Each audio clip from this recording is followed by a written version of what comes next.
Good morning, everyone, and welcome to the pre-market morning session for Wednesday, September 3rd, 2014. Of course, last weekend was a holiday weekend for both us Canadians and you Americans with Memorial and Labor Day. So we had a shortened session on Sunday night and into Monday morning, and then of course we opened up at Monday night at 6 p.m. and had regular session from there. So hopefully everybody's getting back into their normal routine. Of course, I wasn't around. I had meetings out of the office, but we are going to get back into our normal routine this week. So if for those that are visiting us and new, this is a self-organized learning environment. We have a private Skype room that we have had operating now for over 5 years. My name is Doug McKay. I'm the founder and head moderator. If you're interested in checking it out, you will need a Skype account. I keep promising you that the website with the new chat service is coming. In fact, we had some meetings on it yesterday. The UX and the wireframing is looking excellent. And lots of exciting things that are going to be coming with the new website. But anyway, if you're interested in the chat, come and send me a contact request. I'll be the one at Doug_McKay. I'll be the one from Windsor, Ontario, Canada. Of course, you can always email me at d.mckay@stealthtrader.com, and I am very responsive on my emails. If you want to just chat about the market or pick my brain, I'm always open to talk about trading and markets. Each morning we come together in this live session to go through and prepare for our trading and to look at the different market structure, and we start with the macro to the micro, then we drill into some more in-depth chart analysis, and I set up my hypotheses for the day. Of course, those in the Quantum Leap room know that I've already put my levels in and my trade plan for the Russell in on the chat room, so you can refer to that. We'll just go and take a quick look at it. I want to keep these sessions short. Before I do anything, I do have to do the disclaimer, so let me get that out of the way. This information is for the purpose of educating members who want to expand the knowledge in business of trading. It's not for trading or investment advice. You and only you are responsible for the trades or investment decisions you make. Trading futures or any instrument involves risk loss. Please consider carefully whether futures or options are appropriate to financial situation. Only risk capital should be used when trading futures or options. Investors could lose more than their initial investment. Nobody at Stealth Trader is a certified trading advisor. We are retail traders operating within self-organized learning environment. Past performance is not indicative of future results. And any trades that you see in here are for education purposes only. Please trade your own due diligence and trade your own trade plan. All right. So I guess the big news, and let's just talk about what we've been talking about for a couple of weeks now. And my hypothesis was that we were going to see the 2000s, and my hypothesis was once we got into 2000 that we were going to go up and complete the rule of 10. Last night, I was expecting it yesterday because the inventory was net long yesterday, but they were struggling. And they just couldn't break above that high from yesterday at 2004.25 after putting in a Globex high, I think of 2007 something. But you know, they went up last night and hit the 2010, actually hit 2011 and completed the rule of 10. And the rule of 10 is very simple. When you come up to a centennial number, especially a brand new centennial number, the market has a tendency to push through by 10%. And that's why we were looking for that move to 2010. Of course, our first targets above 2000 were 2002.50, 2005.50, but the real big number, and I kept on saying, as long as we held above that 1945.25 CLVN, which is, I'll show you on the structure of the market, we would go and complete the rule of 10, and we obviously did. I mean, we opened the week at 1999 on Sunday night, and we have a week low at 92.75, to holding value higher. And that's very important to look at. So first, let's get the news out of the way, because there is a bit of news this morning.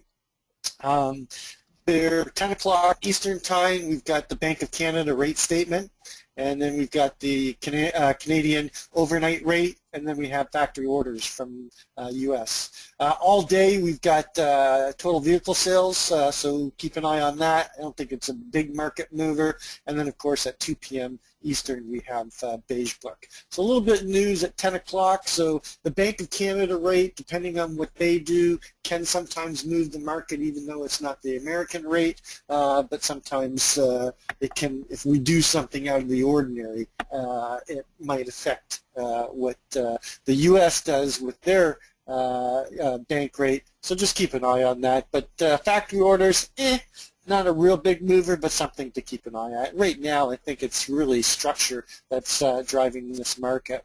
So let's take a look. I always like to start with a macro to the micro view, understand where we are within the different time frames. Of course, we've been saying how strong this trend is on the monthly. Great slope, great separation of the 9 EMA and the 20 SMA. Price has been paralleling the 9 quite nicely, and of course we're trading above last month's high and in new price discovery. So the trend is very much intact on the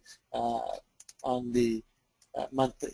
On the weekly, same thing, other than that that 1 week of coming down and testing the 20 SMA.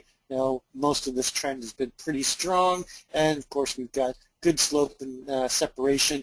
Again, on the weekly, we do have a technical gap. Where I think that technical gap is going to get closed, and that's somewhere between 1967 and a quarter and 1971 and a quarter, and that's that double distribution zone and where the microcomposite VPOC resides right now down there. But overall, the trend on the weekly is very much intact. But I'd be looking for a gap close in the next coming weeks. On the daily is the same thing. We had that technical gap that we were talking about last week. We came down and closed it on the 28th, the Thursday, and then continued the trend up. We've got a great slope, great separation. Look at this right here and mark this on your chart. This 1946.75, this is a naked cross on the daily, and this will get closed out. So if we break the trend, this has got to be a destination point. I'm actually looking at that 1942 area, 1941, and I'll show it on the composite chart when we get there. But overall, right now, the trend is very much intact. We had another little technical gap and we closed that out, with the move down to 92.75 yesterday, and we continued the trend. The trend is still up. Going over to the geometric chart, well, now we've been talking about the fact that once we got inside of the upper channel of the shorter time frame upward sloping fork, that we're likely to go up and test the upper line of that, and a move up there today, if we were to make that move today, is going to take us up into 2019 and a quarter. Write that down on your journal. Just doing it on mine right now.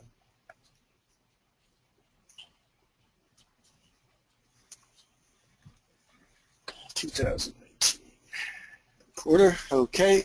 And of course, if we see any weakness, what I don't think we're going to see today, a move down to test the lower line of the longer term upward sloping fork will take us down into that 1979.50 area. I'd be really looking at that 1981, but there's structure in between here and there that I think we've got to pay more attention to. But we always look at what the big moves can be, because you never know what the market's going to throw at us. Let's go back and take a look at the intraday trends coming into this marketplace, into the RTH Open. You can see that we've come up here, we've been consolidating after this long upward trend on the 4-hour, then we kind of came down, we kind of stalled out on the trend, then they broke back up, and we've just been slowly chopping back and forth, but now they're making a move up, so it looks like they want to start a new trend. Now, here's something interesting, is we've got a possible FUBAR Mr. Sneaky on the 4-hour. It's not, the 4-hour isn't complete, but this could signal a bit of a retrace here and a move down to close a bit of this technical gap that will bring us down into that 2002 and a quarter area. and possibly close this little technical gap that we've got on the 4-hour. Let's drill down one more to the 30-minute. 30-minute, you can see that the trend is still intact, had this big move up, overnight. What time was that? Was that, well, that was basically, when Europe opened up and then they brought it right back down. But they're holding above the 9 EMA right now. A little bit of lack of slope, a little bit of loss of separation, but overall the trend is intact on the 30-minute. Let's just go down one more to the 5-minute, see if that shows us anything. Here's a perfect example of a tech gap being closed out through, actually a tech gap, Mr. Sneaky. It's not a foo bar, because we don't have the volume behind it, but tech gap with a Mr. Sneak turns around, closes this this technical gap. And last night I posted a chart that was showing that we had that naked cross on the 5-minute at 2000 and it was 2001 something. It was right about here. It was 2050 or something like that. Anyway, it got closed out quite nicely overnight. So let's go take a look at the big picture now. So right now, it's important to note that we are trading above the all-time RTH highs, regular trading hour highs at 2004.25, but below the all-time high put in Globex last night at 2011.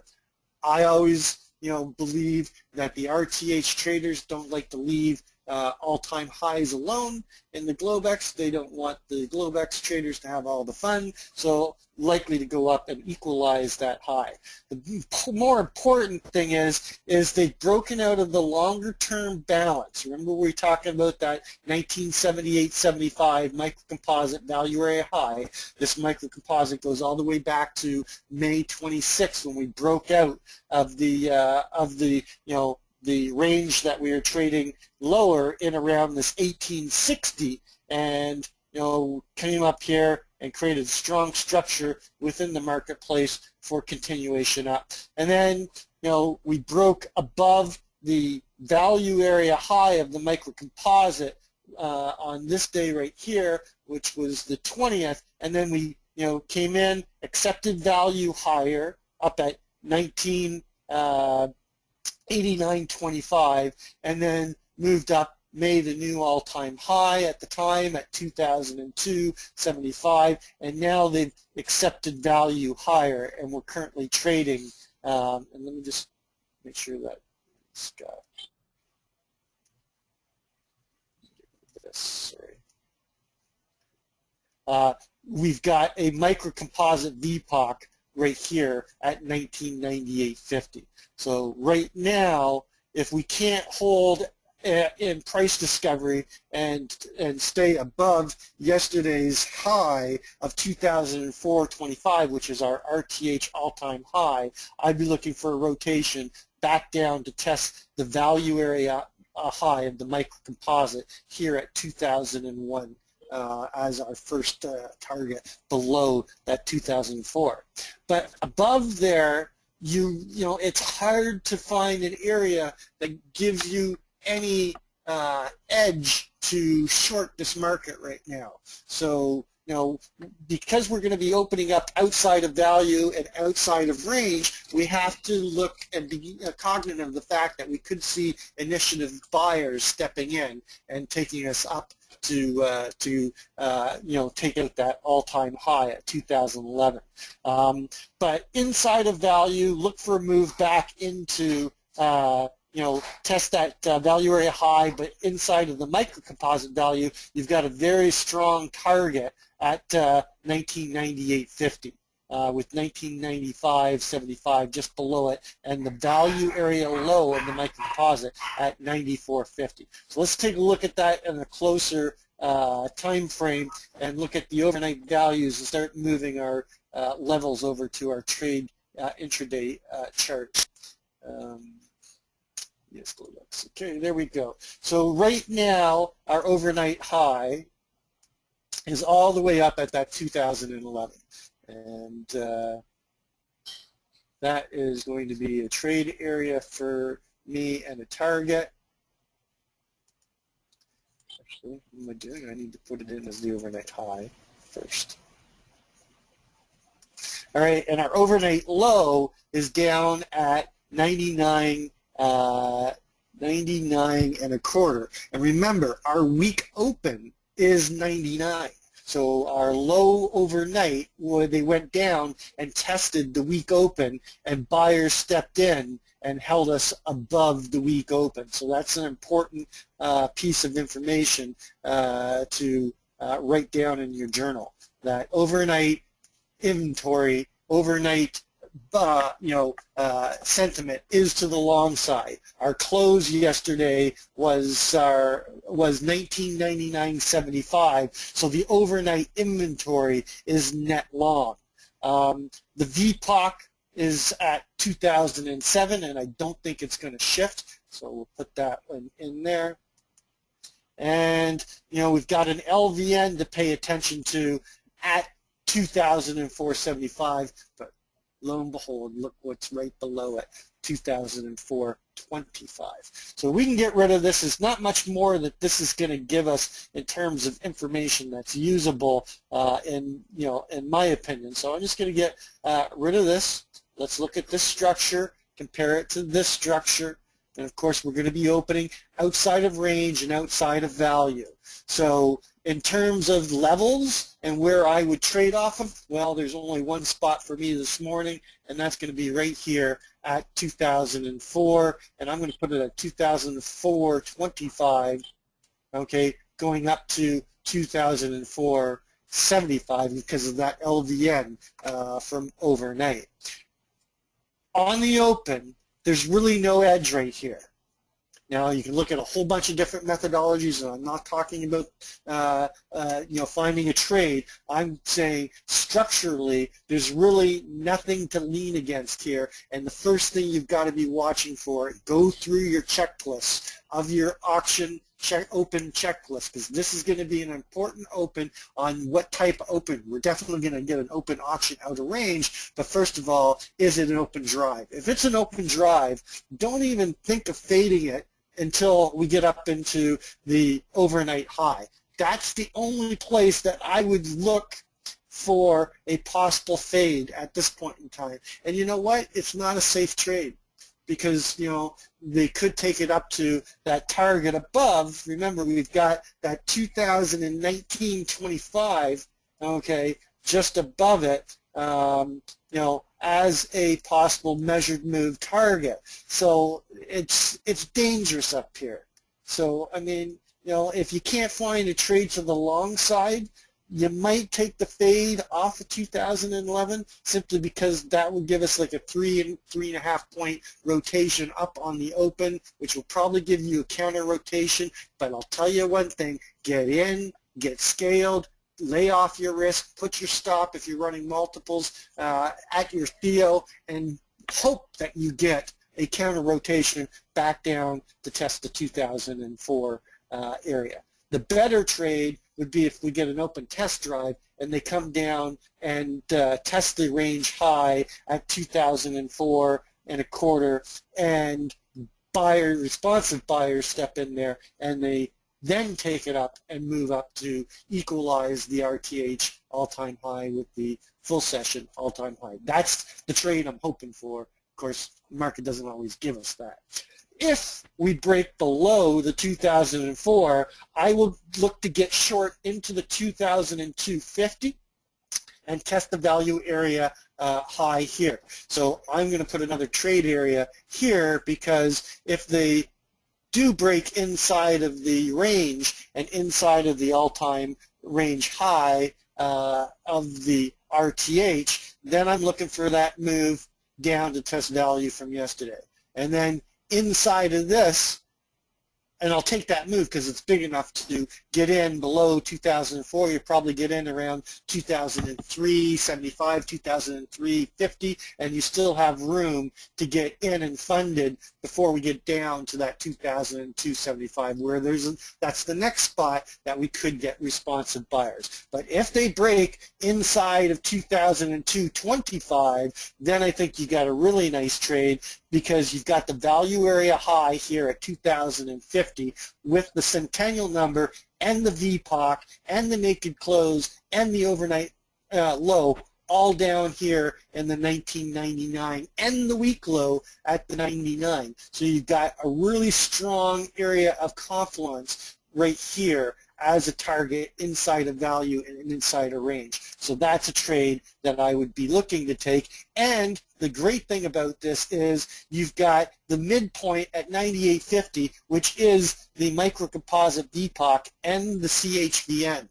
So you could get some continuation below the 2000 all the way down to the next area, and that would be my next area that I would be looking to trade, is down at that 98.50, because I'd be looking for a bounce off of that. But if they break through the 98.50, then my continuation of the short will really be strong, because then I can look at an 80% value area play and a destination trade down to the value area low down here at 1996.50, which was, and I've taken it off here, but remember, we were using that 1996.75. You know what, I'm going to mark it back here. It's taken off automatically on my chart because of the structure, but I can mark it.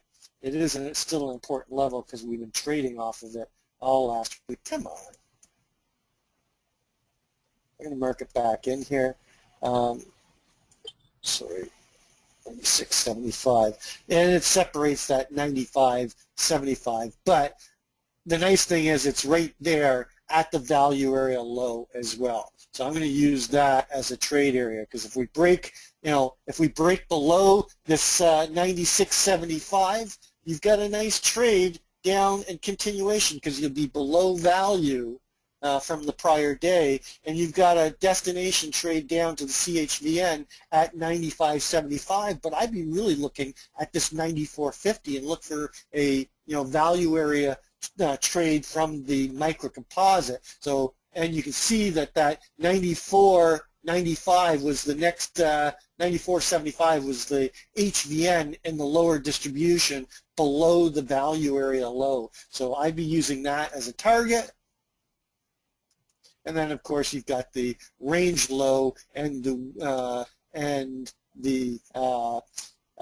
CLVN. Now, I'm not going to use 92.75. I'm going to actually use, they keep coming in that 92, 93 area, but I'm going to actually use 91.50, because I believe that if they get below value on the microcomposite and below value on the RTH, that it's going to be, my 91.50 is going to be the destination that I'd be looking for. So I'm going to put my trade level actually just below the range low down here at 91.50, because I think they'll pop down and test that. And then anything below 91.50, we've got clear targets at 89 right here, first level that they held value when they broke back into price discovery. So my first target below is going to be that 89.25, and it's a CHVN as well. And then, below that, you've got clear targets at 86 and 80, and there's really nothing below that until we get down to this 1980. So 1980 would be the next level. I'd be looking for continuation of weakness all the way down to this this 1980. Come on. Sometimes it just don't want to put it on for me.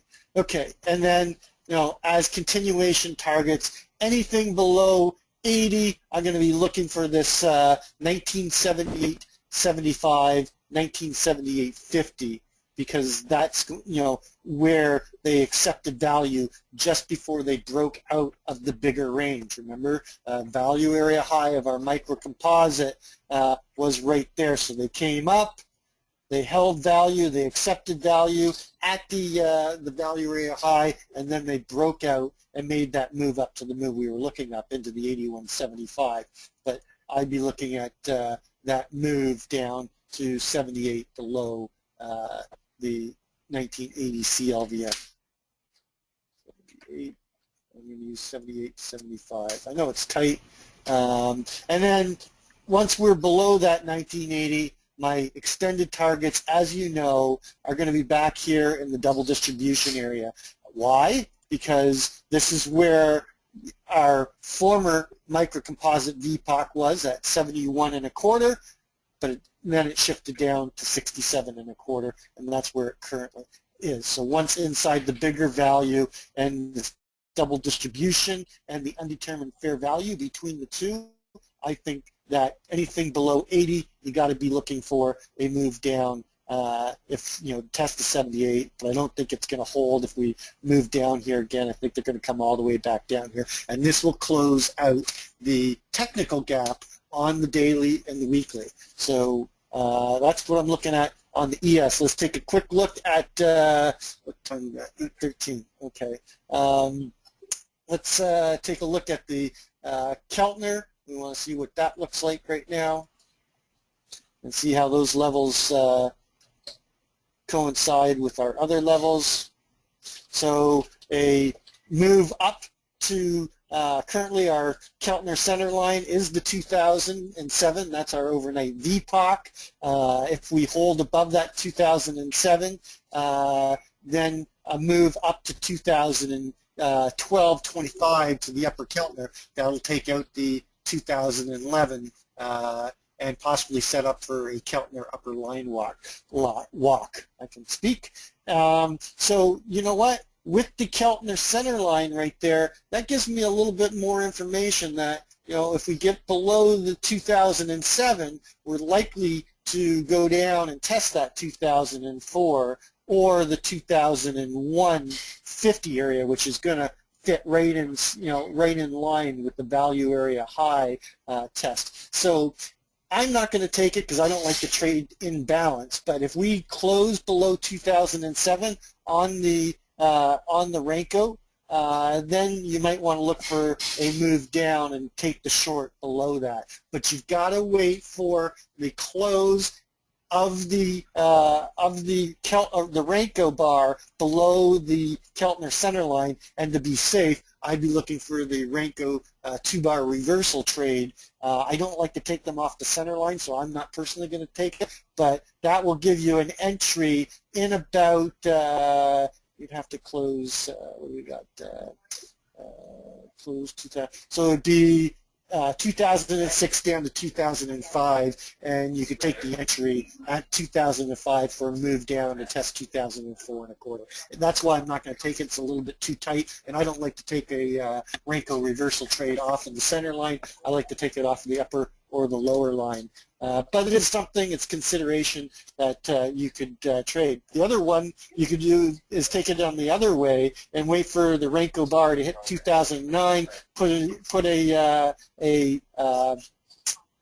entry to the long side at the 2008, and let that the third Renko bar come down, pick you up. If they don't pick you up, no harm, no foul. If they pick you up, you got a fairly decent probability of that move up to 2011. So something to consider. And again, I'm not trying to give trade recommendations. I'm just trying to give you ideas and structure.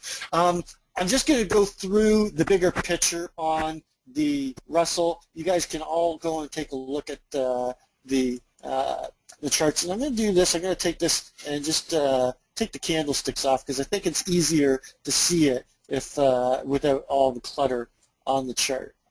So right now, back July 14th, I posted a chart that was showing this distribution, this accumulation, and this distribution here.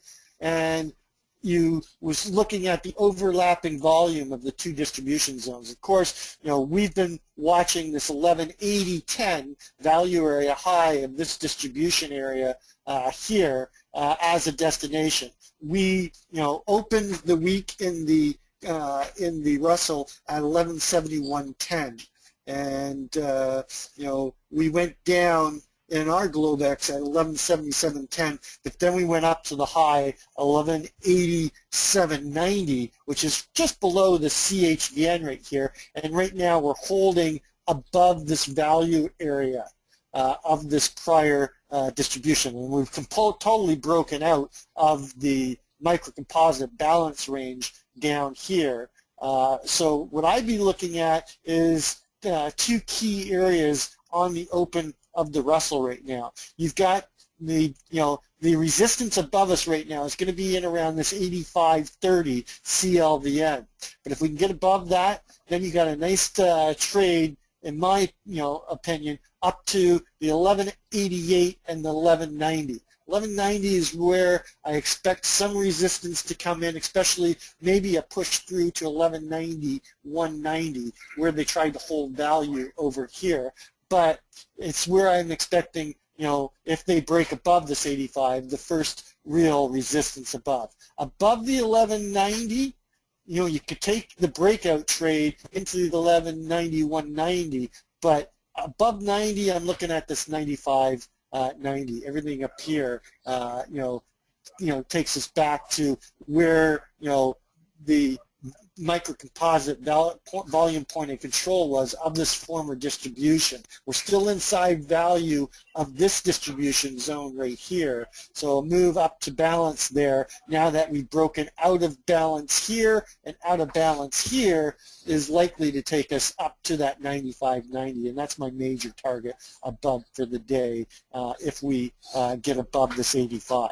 If we can't get above 85, then I'd be looking for a rotation back down. There's a naked close at 83, but I'm really looking at the range high. Let me bring the intraday TF up.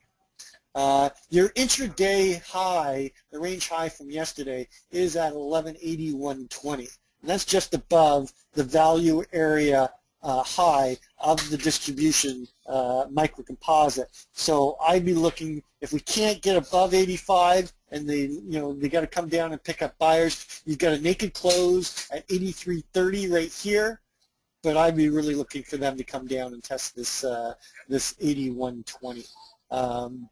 As you see, again, you're going to be opening up outside of range and outside of value, so you're likely to see a possible initiative buyer stepping in and a move up to break above the 85 and take us up to our first target, which is going to be that 88 area and the naked VPOC at 1187.90, with the first real resistance coming in at that 1190, 1191 area. And then above that, I'm looking for continuation up to 95.90 with extended targets at 2003.80, 2010.70, and of course the all-time high at 1212.70. So that's what I'm looking at in the the Russell until we get down below 1180. Then you've got a move inside of value at 1179.50, and I think you've got clear targets 77.90.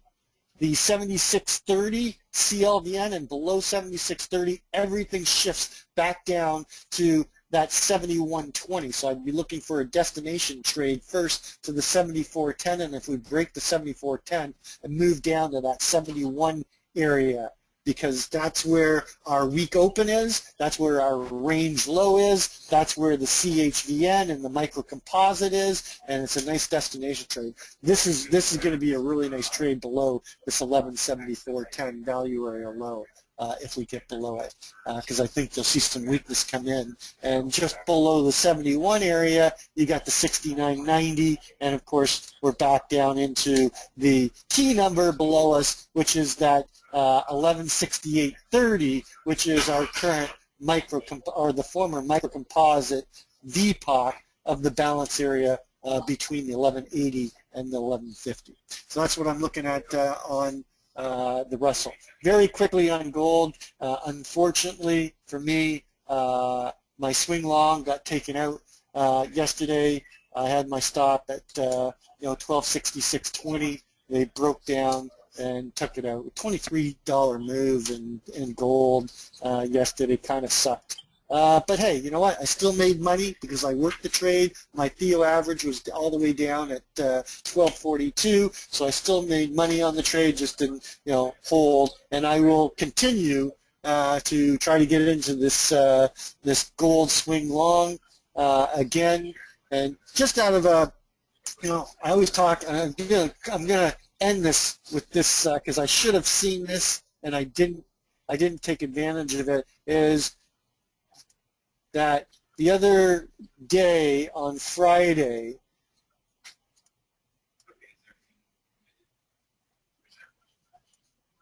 where was it? Right, here it is right here. This should have told me that this is one of my favorite setups in gold, 15-minute gold, okay, FUBAR, Mr. Sneaky, Tech Gap. And, from that point on, we basically never got back above it and eventually made the move down. I thought on Friday when it moved down to that 86 level and held and started rotating up, I was going to be safe. But hey, this idea of a swing trade is to get in, build your Theo, get outside of the bigger rotations, and hope that your position holds for the longer term. I lock in profit. I take my profit, even though I got taken out and I left some money on the table. It was no harm, no foul. It was still a good trade. I had good trade discipline. I could have worked it more aggressively, but I just got so much going on. I just never had that opportunity to work it and build my Theo further. I thought below 67 I was safe, and I wasn't. So anyway, that's going to complete this morning's pre-market session. As always, trade well, trade safe, and we will catch you on the flip side.